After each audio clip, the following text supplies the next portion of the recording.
तो फिल्म की शुरुआत होती है और हमें दिखाया जाता है ईयो 1956 में, जब नॉर्टर्न फ्रांस के एक माइन में कुछ माइनर्स ने एक बड़ी और पुरानी केव ढूंढ निकाली। उनका मानना था शायद कोई नई मिनरल रिजर्व मिल सकती है या कोई खजाना छुपा हो सकता है, पर वह नहीं जानते थे वहां खजाना नहीं, मौत थी। शुरुआत में सब नॉर्मल लगा, लेकिन जल्द ही उन्होंने महसूस किया इस केव में कुछ तो अजीब है। डर उनके चेहरों पर दिखने लगा और तभी उन्होंने बुलाया एक तांत्रिक को, एक शामन जो अंदर जाकर बताएगा कि जगह महफूज ये भी है या नहीं। वो शामन केव के अंदर गया और तुरंत रुक गया। अंधेरा एकदम गहरा था और उसी अंधेरे से आई एक खरोंचती हुई आवाज ने उसका ध्यान खींचा और एक झलक दिखाई दी काले पंजों की। उस दिन के बाद वो माइन हमेशा के लिए बंद कर दी गई, लेकिन 100 साल बाद वही पुरानी माइन फिर से रीओपन की गई, इस बार एक कोल माइनिंग सेंटर बनकर। और अब आता है एक नया इंसान, नाम है व्यर्थ। उसे एक काम मिला है माइन के अंदर जाकर सैंपल कलेक्ट करना, और उसका टारगेट है 1000 मीटर की गहराई तक जाना। वह नहीं जानता कि जहां वह जा रहा है वहां सिर्फ अंधेरा नहीं, कुछ और भी छुपा है। बर्थियर ने सबसे पहले माइन के मालिक से मुलाकात की और अपना प्लान समझाया। पहले तो मालिक को यह आइडिया पसंद नहीं आया, क्योंकि बर्थियर 1000 मीटर की गहराई तक माइन करना चाहता था। यह सिर्फ डेंजरस ही नहीं था, बल्कि अब तक वह लोग सिर्फ 930 मीटर तक ही पहुंच पाए थे। लेकिन यहां बर्थियर ने एक ऐसा ऑफर दिया जो ठुकराना मुश्किल था। एक अच्छी खासी रकम पैसे में माइन ऑनर समझ गया कि उसके हाथ एक बड़ा मौका लग गया है, और आखिरकार उसने हाँ कर दी और बर्थियर को अगले के हफ्ते से माइन में घुसने की इजाजत दे दी। एक हफ्ता गुजर गया और बर्थियर वापस लौट आया, लेकिन इस बार माइन ऑनर ने डिसाइड किया कि कुछ माइनर्स उसके साथ जाएंगे ताकि बर्थियर की सेफ्टी बनी रहे, और उन माइनर्स को एक्स्ट्रा पेमेंट भी दी जाएगी। उस मिशन में जो माइनर्स भेजे गए थे उन्हें लीड कर रहा था एक आदमी जिसका नाम था रोलान। उसके साथ थे कुछ सबॉर्डिनेट्स, सनिटनी और एक नया लड़का आमिर।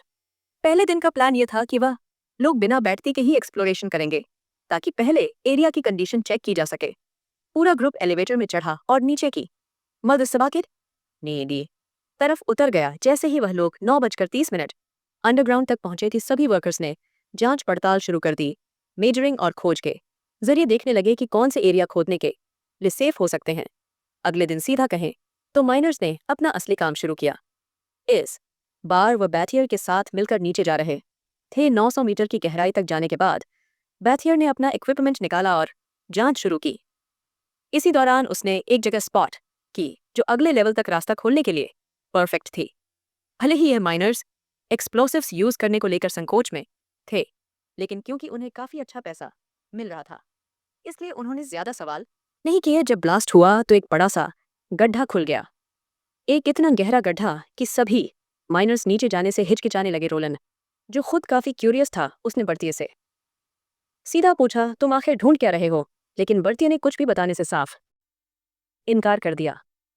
अब चॉइस तो थी नहीं। रोलान और उसकी टीम ने डिसाइड किया कि वह नीचे उतरेंगे। जैसे ही वह सब उस गड्ढे के नीचे गए, उन्होंने एक बेसमेंट जैसी जगह देखी, काफी बड़ी और खुला सा एरिया। इसी पल रोलन को याद आया एक पुरानी डरावनी कहानी, एक लेजेंड जो इस माइन से जुड़ी हुई थी। एक ग्रुप माइनर्स का जो 100 साल पहले यहीं अंदर कहीं ट्रैप हो गया था, जिनके लिए रेस्क्यू टीम्स भेजी गई थी, लेकिन उन माइनर्स की बॉडीज कभी नहीं मिल पाई। इस बीच बर्थ ईयर जो सबसे आगे चल रहा था, अचानक माइनर्स की नजरों से गायब हो गया।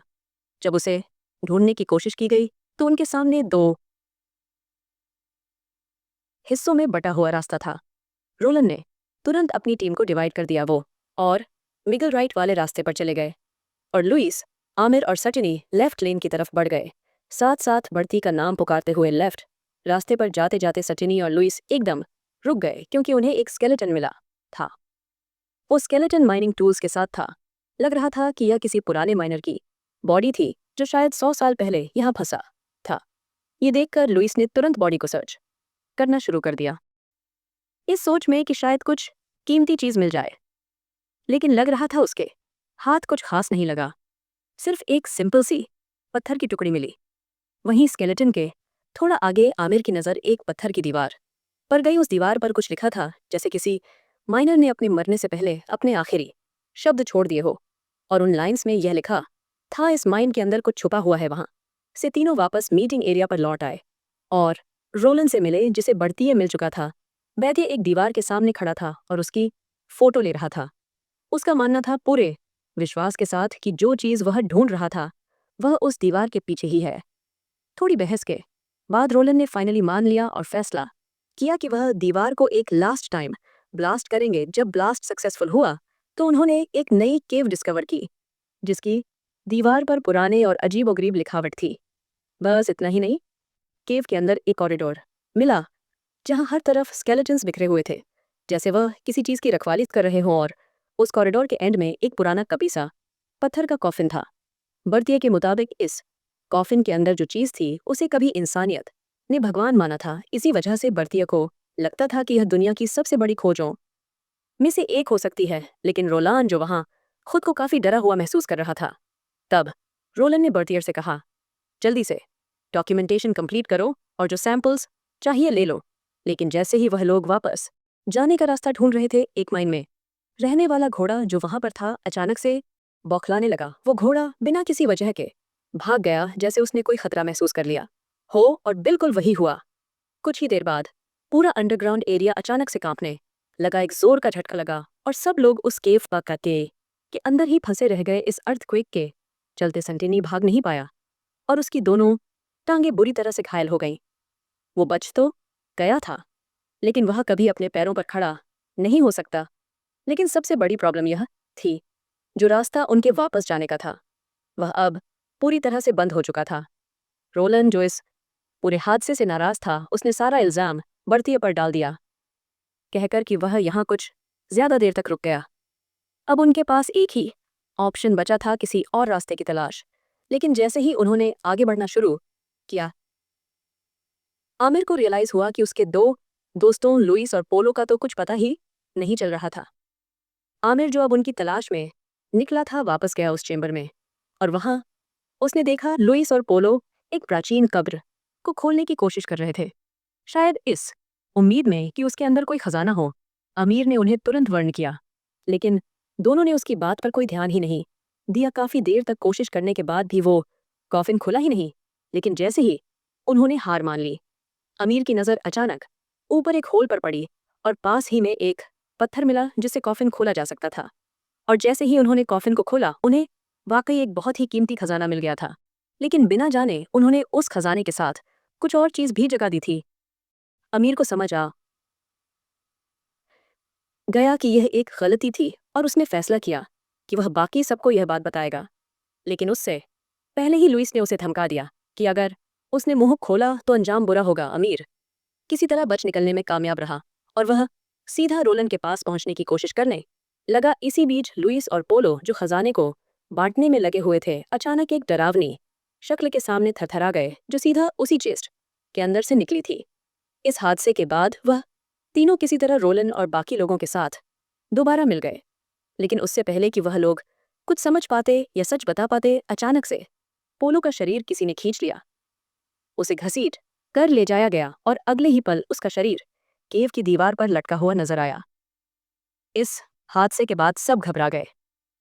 रोलन ने गुस्से में आकर बर्थियर को मजबूर किया, सब सच बताओ, अभी के अभी। तब बर्थियर ने सच्चाई सामने रखी। उसने बताया कि कई सालों पहले एक अननोन सिविलाइजेशन हुआ करती थी जो अचानक से एक ईवल और खतरनाक गॉड की पूजा करने लगी थी।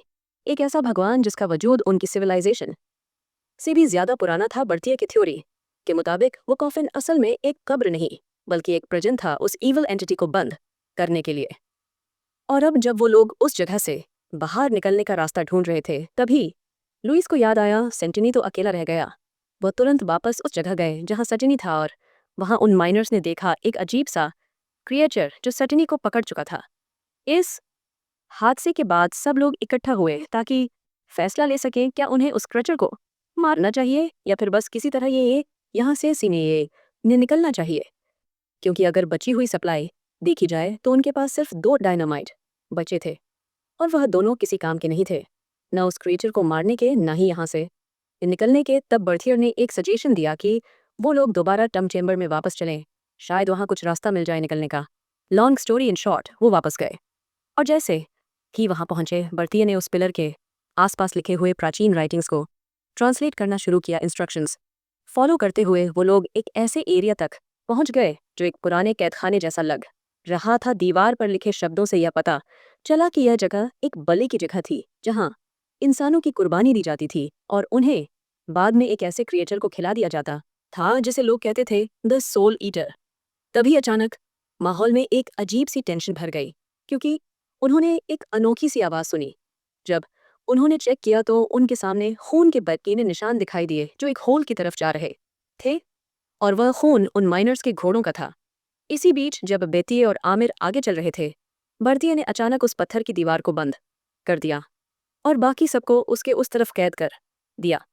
असली सच तो अब सामने आया। बर्तिये को इस केव से निकलने का राज पता था। उसने पहले ही उन प्राचीन लिखावट का मतलब समझ लिया था और यह सब उसने जानबूझकर किया ताकि जो कुछ भी हुआ उसके लिए कोई उसे जिम्मेदार ना ठहरा सके। वहीं दूसरी तरफ आमिर को जानबूझकर बर्तिये के साथ छोड़ दिया गया था क्योंकि बर्तिया को यकीन था आमिर इतना बोला है कि वह किसी को कुछ नहीं बताएगा और साथ ही वो एंशिएंट राइटिंग्स को ट्रांसलेट करने में भी बर्तिये की हेल्प कर सकता था। तब तक रोलैंड और बाकी लोग उस पत्थर की दीवार को खोलने की कोशिश कर रहे थे और बर्तिये और आमिर वॉल पर लिखी इंस्क्रिप्शंस का ट्रांसलेशन कर रहे थे ताकि कोई और निकलने का रास्ता मिल सके। लेकिन इन लिखावटों में सबसे इंटरेस्टिंग बात यह थी कि पुराने जमाने में दुनिया के 4 कोनों में 9 अलग अलग ट्यूम्स थे और उन्हीं ट्यूम्स में से 9 सोल ईटिंग क्रिएचर्स उठ खड़े हुए थे जो धरती पर अटैक करने लगे। उनका एक ही मकसद था, एक और भी ज्यादा भयानक हस्ती के आने की तैयारी, जिसे लोग कहते थे द ग्रेट एल्डर या फिर द इटर्नल गॉड। लेकिन ऐसा लगता है कि कुछ सिविलाइजेशन ने उस योजना को नाकाम कर दिया था। अमर देवताओं के धरती पर आने से पहले ही इस कहानी के अलावा बर्तिये और आमिर को एक एग्जिट लोकेशन भी मिल गई थी, एक रास्ता जहां से वह बाहर निकल सकते थे। लेकिन जैसे ही वह आगे बढ़ने ही वाले थे, आमिर को एक आवाज़ सुनाई दी। सो लीटिंग क्रिएचर असल में एक मरे हुए घोड़े के बॉडी के अंदर छुपा हुआ था। बर्तियर और आमिर दोनों उस क्रिएचर के पास गए और उससे कम्युनिकेट करने की कोशिश की। लेकिन अफसोस, जब बर्तियर ने उस क्रिएचर के बॉडी को गले लगाया तो उसी वक्त उसकी मौत हो गई। सब कुछ पैनिक में बदल गया और आमिर जान बचाकर भागने की कोशिश करने लगा और तभी रोलन ने उस पत्थर की दीवार को खोल दिया और वक्त पर पहुंचकर आमिर को बचा लिया। तो बचाए जाने के बाद आमिर ने आखिरकार लुइस को सब कुछ बता दिया। उसने साफ साफ कह दिया कि लुइस ने उस दम का खजाना चुराया था और उसी वजह से वह चीज़ जो हमेशा के लिए उस कॉफिन में कैद रहनी चाहिए थी अब जाग गई है और हर तरफ दहशत फैला रही है। यहीं से अमीर ने बाकी सबको एग्जिट पॉइंट तक ले जाने का फैसला किया, जो था उस पुराने दीवार के आसपास जहां कभी लोगों को पुलिस के लिए कुर्बान करके नीचे के कैदखाने में फेंका जाता था। लेकिन निकलने के इस प्रोसेस में वो सोल ईटिंग क्रिएचर एक बार फिर से सामने आ गया। कई लोग मारे गए और अब सिर्फ आमिर और रोलन ही बचे थे। लेकिन सिचुएशन तब और खतरनाक हो गई जब क्रिएचर ने आमिर को भी पकड़ लिया और उसे खींच के ले गई। और रोलन के पास अब सिर्फ एक चीज़ थी, बर्तिया की नोटबुक जो आमिर ने उसके लिए इन्हीं छोड़ दी थी। और अब रोलन उस नोटबुक के सहारे उस दीवार का लोकेशन ढूंढने निकला, साथ में कुछ एक्सप्लोजिव्स भी ले लिए। वहीं दूसरी तरफ अमीर, जो अभी भी जिंदा था, अपने बेहोशी से होश में आया। उसने देखा वो अब केव के किसी और हिस्से में था। चारों तरफ अंधेरा था। एरिया को एक्सप्लोर करते वक्त अमीर का सामना हुआ एक डरावनी मंजर से, एक बोन फायर जो इंसान की हड्डियों से बनाया गया था। लेकिन उससे ज्यादा डर का पल तब आया जब वो सोल ईटिंग क्रिएचर चुपके से अमीर के पीछे आ गया। वो क्रिएचर बैठा हुआ था और उसके हाथों में था लुइस का शरीर। यहाँ अमीर ने हिम्मत करके पूछा, तुम चाहते क्या हो? लेकिन क्रिएचर ने जो जवाब दिया वह एक ऐसी भाषा में था जो अमीर समझ ही नहीं पाया। और तभी लुइस का कटा हुआ सिर क्रिएचर ने अमीर के सामने फेंक दिया। उसी वक्त अमीर को समझ आया उसका यहाँ होना कोई एक्सीडेंट नहीं था, क्योंकि वह भी तो था जिसने वह पुराना कॉफिन खोलने में मदद की थी और इसीलिए अब उसे अपनी रूह देनी पड़ेगी और बनना पड़ेगा अगला सोल ईटर, ताकि यह क्रिएचर बाहर जा सके और बाकी के कॉफिन भी खोल सके। और अब जब कोई ऑप्शन बचा ही नहीं था, अमीर ने फैसला किया कि वह मान जाने का नाटक करेगा। लेकिन जैसे ही क्रिएचर ने अमीर को गले लगाया, आमिर ने बिना टाइम वेस्ट किए एक छुरी उसके अंदर घुसा दी और पूरी ताकत से भागता हुआ एग्जिट की तरफ चला गया। ऊपर दीवार के पास रोलन अभी भी आमिर का इंतजार कर रहा था। उसने तुरंत आमिर की मदद की और उसे दीवार के सुरंग में खींच लिया। चढ़ाई के दौरान रोलन ने हर कोने पर चुपके से डायनामाइट लगा दिए और आखिरकार दोनों सरफेस तक पहुंच गए। लेकिन काश कहानी यही खत्म होती। क्रैचर एक बार फिर से सामने आ गया। इस बार वह भी उनके पीछे चढ़ने लगा। मजबूरन रोलन और अमीर को एक्सप्लोसिव्स का यूज करना ही पड़ा। और फिर हुआ एक भयानक धमाका जो शायद उन दोनों के साथ उस सोल ईटिंग क्रैचर को भी हमेशा के लिए खत्म कर गया। इसी के साथ मूवी खत्म हो जाता है।